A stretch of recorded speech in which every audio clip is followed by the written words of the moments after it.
Okay, goed, en hier is ons Nexcare wat ons in Kingston Namibia se werkswinkel bou. Baie trots op hierdie produk. Dit is 'n produk wat hou. Dit is nie te gecompliseerde produk nie, so eenvoudig as moontlik wat ons gemaak het. Eventueel met sterk en die regte materiaal. So eventueel het ons so gebou dat jy groot koeie, diere, bulle en kalwers kan werk met hulle. Met die gevolg hoekom ek dit juist so sê is, as jy sien aan die onderkant van my Nexcare, het hy verstelbare punte wat hy het, maar dit net op die eind van die dag baie makliker maak vir jou met hierdie Nexcare verskillende groottes diere te kan werk.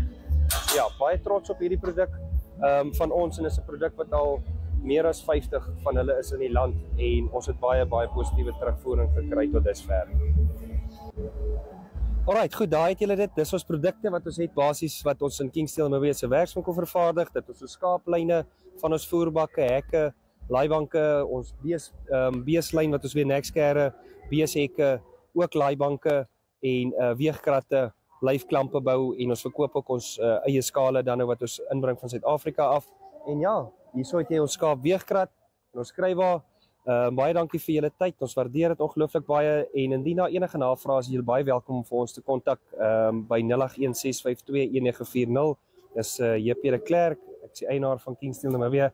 En ja, weer eens baie dankie vir Agri Monitor. Ons waardeer julle tyd en julle moeite.